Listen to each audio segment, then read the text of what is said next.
مشاهدينا الكرام، مرحبا بكم معنا مرة أخرى. عدد كبير من المغاربة الكل متتبع الشكاية اللي دارت جمعية مفتاح وحلول حول، نتمنى صغير تفاهة صراحة، أمور واضحة ما لا يعرفونه المغاربة عن جمعية مفتاح وحلول.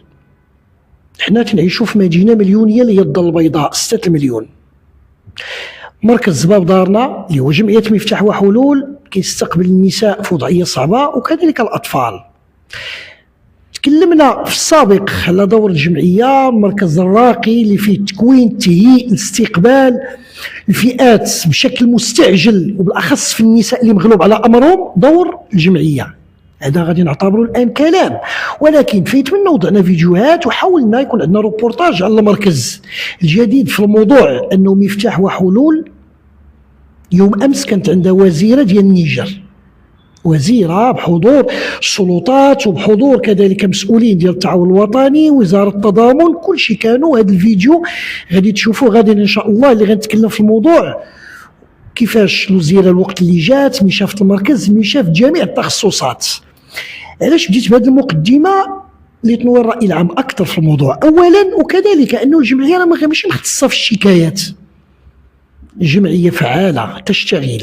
احنا في مدينة مليونية، التنسيق مع السادة العمال، التنسيق مع رجال الشرطة، التنسيق مع النيابة العامة، واعتقد هي عضوة في الخلية ديال النيابة العامة النساء المعنفات والأطفال كذلك اللي في وضعية صعبة.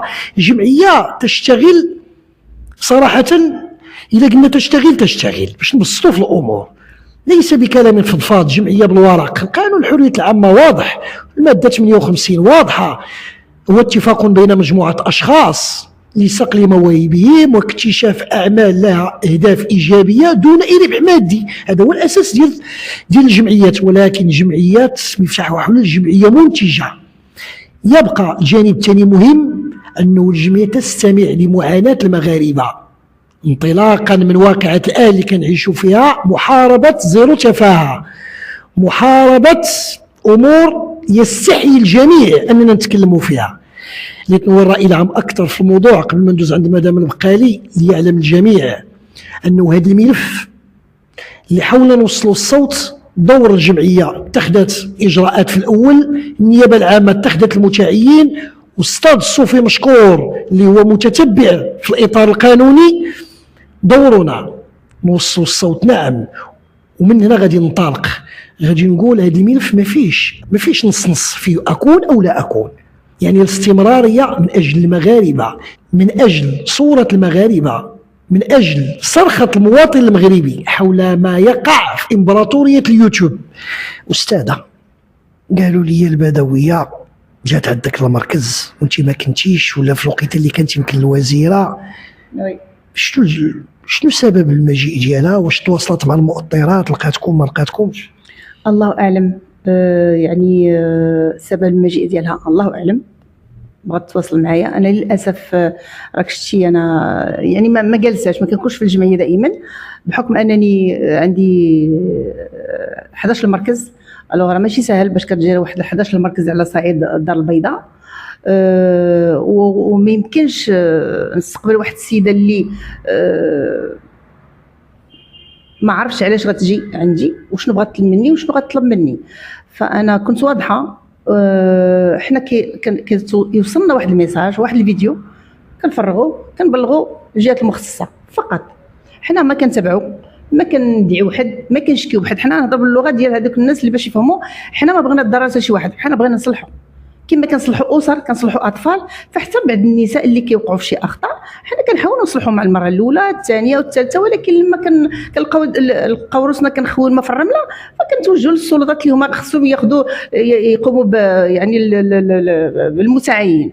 فالفيديوهات ضرونا في خاطرنا، ولكن كيف قلت لك استاذ يوسف بزاف ديال المرات انا ما كنشوفش داك الشيء. ولكن راه الجاليه المغربيه اللي على راسنا وعلى عينينا، الجاليه المغربيه راه ما كترضاش بهذا الشيء اللي تيوقع في بلادنا داخل المغرب. تيقول لك فين هما هاد الجمعيات، دائما تينددوا تيقول لك فين هما هاد الجمعيات. علاش هاد الجمعيات ما كيتحركوش؟ حتى في الملف ديال هويام كانوا بعض النساء ورجال واسر تيقول لك واش ما كتحركوش، ما كتشوفوا ديك المراه كتعنف الاطفال ديالها. فحتى هاد السيده راه كتعنف اطفالها واطفال ديال وحدين اخرين، راه كتعنف بنيتها اللي هي باقا قاصر، وعنفت هاد البنت اللي هي دابا اليوم خرجنا بفيديوهات. فانا ما يمكنش نقول لك نتراجع، انا ما كنتراجعوش، لان فاش كنبلغوا بشي حاجه ما كنبلغوا بشي حاجه كذوب، تنقولوا داكشي اللي كاين كنحطوه. وزدنا عندها شي حاجه من عندنا، اش غتبغي عندي هاد السيده؟ انا غتجي عندي، انا نستقبلها، تجي عندي مرحبا بها، نشوفها. اش غادي نقدر ندير لهاد السيده؟ اش غنقدر ندير؟ والنيابه العامه خدات القرار، النيابه العامه وعطات التعليمات للشرطه، التعليمات ديالها احنا ما كندخلوش في هذا الموضوع. مشكور السيد وكيل الملك اللي هو تيكون الى تري فيغ في هذه المسائل، السيد وكيل العام كذلك. فكيجري واحد البحث، الا كانت هذه السيده ما دايراش راه ما دايراش، الا كان هذاك الفيديو مفبرك راه مفبرك، الا كانت هذه السيده كانت مريضه وكانت ربما عندها شي ديبرسيون كدير هادشي راه غادي تسدلي به. فاحنا ما غنقدروا نديروا حتى شي حاجه. حنا بالعكس وصلنا الصوت ديال الجاليه المغربيه ديال المغاربه اللي كيبكيو وما رضاوش بان كاين واحد البنيته شنو كتقول شنو كتقول. راه تيقول لك ديري يدك على قلبك اللي وجعك وجع الناس. راه هاد المغاربه كلهم راه الدم واللحم الدم المغرب الرايه الحمراء كتجري في عروقهم. راه ما رضاوش، انا كنسافر خارج الوطن كنفتخر بداك الباسبور ديالي الخضر، كنفتخر به. علاش؟ لان شنو قيمتنا حنا كمغاربه؟ السمعه ديالنا والاخلاق ديالنا. فإلا بدينا كنشتفوا على ذيك الاخلاق ديالنا والقيم ديالنا، غنخويو البلاد، ما نبقاوش سيدي فيها. الى انا نشوف هذا ونسكت، وانت تشوف هذا وتسكت، وانت تسمع هذه وتسكت، فينا هي الرجوله بعدا اللي بعض الناس بعض الرجال انا تنقول اليوتيوبرز اللي جالسين كيهللوا. راه كل واحد غادي يتابع، اي واحد هلل بهذا الشيء وضرب في عرض شي حد او في الصحافه راه بيان سور كلشي مصادر كلها غتنزل، راه كلشي خصهم يسيقوا الخبر بان اي واحد كيهدد واي واحد تواصل مع الجمعيه واي واحد عيط للجمعيه راه الارقام كلهم اللي كيتواصلوا معايا راه كلهم يتحطوا عند وكيل الملك وعند وكيل العام. كنبلغوا باي شخص اللي كيحاول يهددنا ولا يقول لنا علاش كديروا هذا الشيء. حنا كنديروه بضمير، كنديروه باش كنصلحوا واحد المجتمع اللي واحد الفئه جات كتدمروا. راه كفانا من البساله، كفانا من الاستهتار، كفانا من الشوهه. راه اليوتيوب جا باش ينفعكم ماشي باش تضرونا. انتم استنفعتوا به وبغيتوا تضرونا النشئه ديالنا وتضرونا السمعه ديالنا. فاحنا ما غنسكتوش وما غنتراجعوش وما كاينش اش نقول لك استاذ يوسف. حنا كنخدموا بضمير، ما كنخدموش بقلة الضمير اللي بعض الناس ايزون اوتيليزي داك الضمير باش اش من ضمير. راه الضمير هو انك توصل وتبلغ الامانه وتبلغ على واحد المنكر. راه ماشي نوض ندير نهلل به واحد الميساج نوض كنترانسفورمي. نو حنا ما كنخدموش هذا الشيء، كنخدموا بلادنا وكنخدموا مع السلطات وكنبلغوا بداك الشيء اللي كاين، ما كنخترعوش من عندنا وما كنفبركوش. الا كان هذا كنرجع للموضوع، الا كانت هذه الفيديوهات اللي هما تحطوا عند وكيل الملك كذوب ما عليها الا تبين انا كذوب ماشي ديالها. راه كاين المختصين، مي حنا اش غنديروا لها حنايا؟ اش غادي دير لها مدام بقالي ولا الجمعيه حاليا؟ ما داكشي اللي درنا لهويام حاولوا عند هويام حتى هما كيتقولوا داك سمينا هذاك غرار نعيشه، كل شيء هضر لي شي من سويسرا شي من كندا شي سب شي عاير شي يهدد، داكشي كلشي بلغنا به. كانوا كيشجعوا هويام باش تزيد في داك المنكر اللي كانت فيه. اذا حنا تحركنا باش نعتقوا ديك الاطفال، لان هي راه قد بها القانون قد بها، ولكن الاطفال حنا كمجتمع مدني خصنا نعتقوا ديك الوليدات. الحمد لله اليوم مفتخرين ان الوليدات كيقراو ونجحوا والحمد لله، وحتى النفسيه ديالهم متقاده. فاليوم عندنا ملف اخر اللي هو ديال هذه السيده اللي ضرات المغاربه، ضرات المسنات، ضرات الامهات، ضرات الجدات، ضرات الاطفال، ضرات القاصرات، ضرات حتى البنيتات اللي عاد تزوجوا. اذا اي وحده عاد تزوجت تخرج دير الله مع الزوج ديالها وتعاود الليالي الحمراء اللي كدوز مع الزوج ديالها خصها تحطهم لها فيديو باش تطلع هذا المشاهده. هذا الحماق، هذا كنسميه الحماق وهذا المرض. الا كانت السيده مريضه انا كنقولها وتنكررها، الا هاد السيده مريضه خصها تدخل تعالج، والا بغات تعتق راسها تمشي ديك القناه تسدها قبل لا يسد لها القانون، لان هذا الشيء اللي طلعت من هذه القناه راه شي بحال شي باش غنسميه بحال شي. نعم. هنا الساده بعض الفئات قله قليله جدا كيتكلموا ملي كيسمعوا نعيمه البدويه تيقول لك راه هي وبناتها، والطرف الثاني اللي كيتراشقوا معاهم اللي هي ناجيه ومن معها، راه قلت لك هما اخطبوط، راه امبراطوريه ديالهم. اللي بغيتك توضحي للناس ان يعرفوا ملي كنقول نعيمه البدويه راه كنتكلموا على ربان طائره، لان كانت هي السباقه وهذيك الزريعه ديالها اللي نشات هذا الشيء. يعني الاطار القانوني في اطار شكايتكم والتتبع في القانون من طرف استاذ الصوفي اللي خص يعرفوا المغاربه انه راه السلسله طويله، راه ماشي غير هي، راه كنعرفوا الارقام شحال، راه كلشي غيبان، راه عدد كبير. كاين اللي كيقول هو دابا راه ما داخلش، هو راه كاين. لا، هذاك اللي تيقول راه ما داخلش تا هو راه يدخل، هذاك اللي تيقول لك راه تا هو ما داخلش راه حتى هو غادي يدخل الا كان ما داخلش ديالو، الا ما كانش داخل. فكما باقي واحد التحريات وباقي التحقيق اخر كاين، فحتى هذوك الاشخاص جوج نساء راه داخلين في الشكايه بلا ما يهضروا في الخوا الخاوي، لان اي واحد كيهضر دابا اذا من مدعمين ديال المنكر، فاحنا لهم بالمرصاد. اي واحد كيدعم المنكر وتيشوه الصوره ديال المغرب والمراه المغربيه والاطفال المغاربه، فاحنا لهم بالمرصاد. والقضاء راه ما تيرحمش وما بقاش كيرحم، لان هذا الشيء ولا كيضر واحد الناشئه. راه حنا دابا حنا كنزرعوا واحد الزريعه ديال وليداتنا اللي غادي ينشئوا في واحد البيئه اللي هي زوينه. ما يمكنش اليوتيوب يوصل لهذه المصيبه هكايا، كلشي اجي نطلع القناه اجي نسبك ونعايرك، تقاد لكم كاع المواضيع، تقاد كل المواضيع، اجي نجبدوا كيفاش كنمارس مع الزوج ديالي، كيفاش مارس مع اللي كان قبل من الزوج ديالي. وهذا راه عيب، هذا الشيء راه عيب، راه منكر، هذا راه منكر، هذا ما تخيلوش في دماغك. انا حيت وصلوا ديك الفيديو تاع استاذ يوسف انا راه ضري خاطري، قلت واش كاينه شي مراه اللي في الباديه كتقول هذا الشيء؟ غنقول شي وحده اللي تحلوا عينيها وخرجات وصفرات ودارت سيتو ويمكن قاصر ما عارفاش تقول، ولكن انت مراه بعقلك واحفادك وعندكم واحد القيم في ديك المنطقه، وبنتك غالزه ودايره الزيب سوا ديزون وجالسه وكتقول لك واحد كيتغزل بمفاتيح الزوجه ديالته وكيهضر على كيفاش كيمارس عليها. هذا راه خصو يتعاقب وتعاقبوا بجوج. كل واحد كيشجع وتيقول لك لا ما خاصش يدار، حتى هو خصو يمشي معاهم. كاينه تطورات، انا عرفتك ما تعطيش لي ديتاي لان سريه، كاينه تطورات في بدايه الاسبوع المقبل، تطورات صادمه اخرى.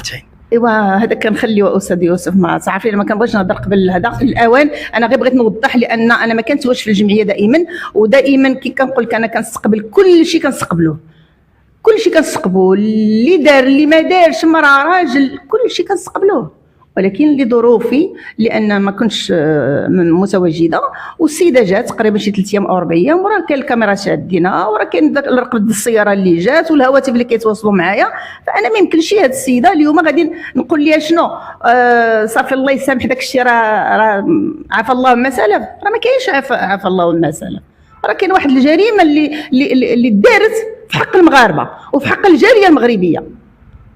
راه الجاليه المغربيه هما راه مشكل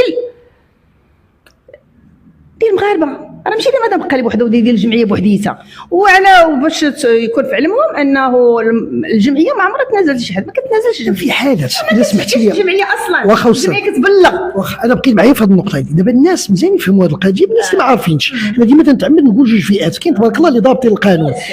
الجمعيه دورها كتبلغ وكيكون عندها حق في المطالب المدنيه.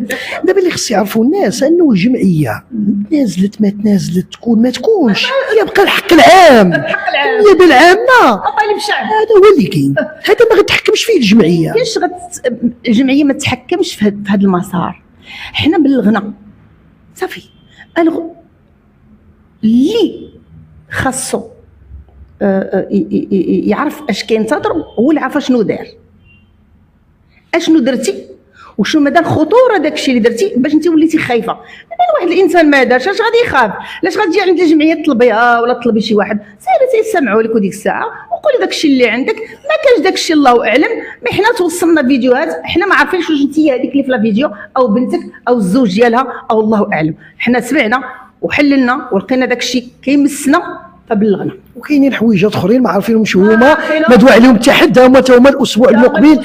والساده الله يوفقكم، لانه الهدف الاسمى في هذا الموضوع هو نحيدوا من افساد الناشئه، هو نحيدوا من افساد النظام المجتمعي، هو نشجعوا الشباب، هو نحترموا الناس الكبار اللي كيبكيو الدم. وانت عارفه شحال من واحد عيط لك وتيبكي وتيقول لك رديتي لينا العز، بان احنا مغاربه حرار. الناس الكبار هذو اللي فيهم الوالدين. سيد وكيل الملك تشكر وكيل الملك، تشكر السيد وكيل العام، لان عاشوا ملفات اللي قبل من هذه السيده عاشوا مع واحد اليوتيوبرز اللي كانوا دايرين واحد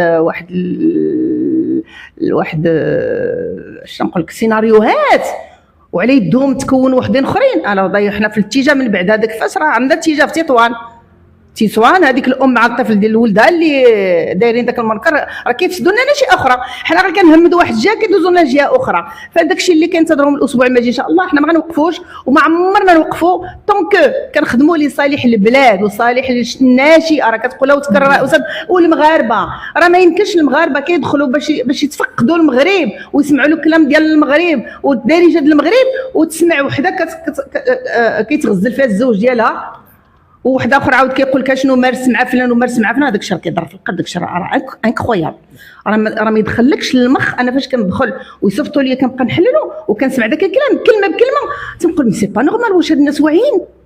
واش عارفين اش كينتظرهم؟ راه داك الشيء اللي كنتظرهم الله يحفظ. فالاشخاص كلهم اللي كيهضروا عليهم راه كاين في الشكايه، هذوك الاسماء راه كاين في الشكايه. شفت المعلومات وكاين بعض اليوتيوبرات فوالا حتى اليوتيوبرز كاينين، حتى اللي كيزندوا راه كاينين. المهم خلي اللي بغى الله يوفقكم الساده لفعل الخير. مشاهدينا الكرام، حتى لا اطيل عليكم غادي نجاوب انا بطريقه مختصره ليتنوى الراي العام اكثر في الموضوع.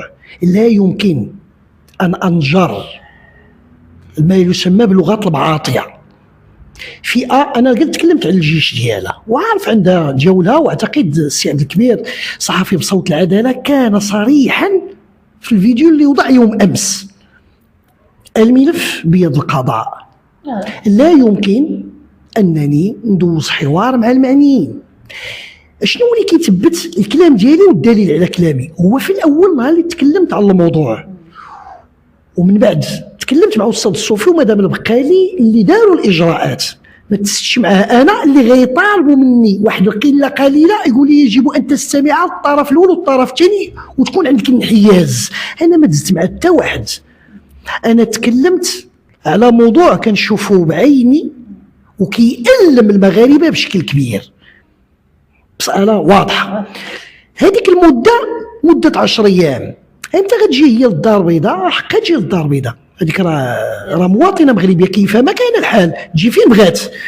ولكن ملي غادي يطلبوا انه يتكلموا معنا في الموضوع مثلا بناء على ايش؟ من بعد من الامور وصلوا الموضوع وصل للقضاء. النيابه العامه ملي كتعطي التعليمات ديالها انتهى الكلام بقوه القانون سريه البحث. شنو السؤال غنقول لها؟ ونوعيه المحتوى انتم فاهمينه، سواء من طرفها هي ومن طرف الفروع ديالها اللي هما بناتها. ثم حتى لا انسى وخصني نشير لهذه النقطه بالضبط، ملي كنتكلم عليها لا هي ربان واحد القافله، هي ربان طائره ولا دار ناخذها ناخذ جميع الاعتبارات حتى بالسن، لكن التجربه ما يكفي. دوزتي عقوبه سجنيه باش انت غتفيدي هاد الجيل اللي عندك انت دابا باش ما يوقعوش في المحظوره دي كلها اسئله. الطرف الثاني حتى هي ومن معها، وهناك اطراف اخرى انا ما تنهداش. تنقول لك الان الكل شيء كيتمتع بقرينه البراءه، ولكن ديك الفيديوهات يبقى الامر ذوي الاختصاص. هنا الامور واضحه.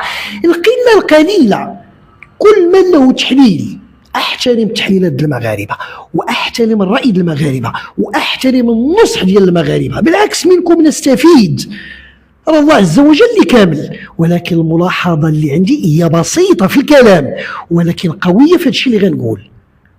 الملاحظه اللي عندي هو من يقوم انه كيصدر علينا احكام، كاين اللي يحكم علينا بلغه الحقره اللي ما عمرنا كبرنا بها، كاينه فئه اخرى تتكلم بشي يوتيوبر وما عارفين راسهم، قله قليله قلت اما تبارك الله. الا جيت نتكلم انا على الجيش كنحيي دوك الناس اللي يتكلموا موضوعي، امر يخص القضاء. الصحفي له الحق على القانون، الصحفي له الحق ان ينقل الخبر بصدق وامانه، الصحفي له الحق ان يبحث عن مصادر الخبر، الصحفي له الحق دون اي قيد واي شرط بقوه القانون.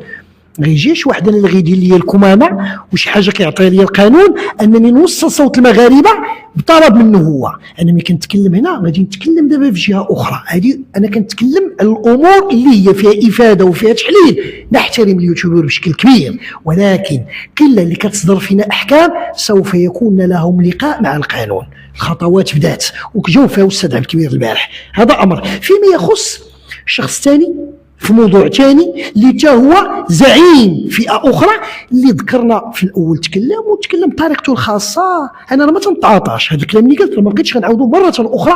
عرفتي متى غنتكلم في الموضوع انا في الوقت اللي غتكون مستجدات في الموضوع، انا ما غاديش باش تجرني للبعاطيه. تكلم على الموضوع بطريقتك الخاصه، هذاك حقك. واش هذا الصحفي صحفي، واش هاز البونجا، واش غا كيدور بغى يطلع بيا المشاهده، هذاك الشيء كله سمعته. من بعد جيتيني بوجهه اخرى، لا سي يوسف وهذا انا ماشي سي انسان بسيط، اللهم بارك، ما عندنا اشكال. انا غنعطي لك عنوان، هذه خدمتنا الصحافه، العنوان هو اللي كيعطي المقال. غادي نقول لك كتكون تبخ،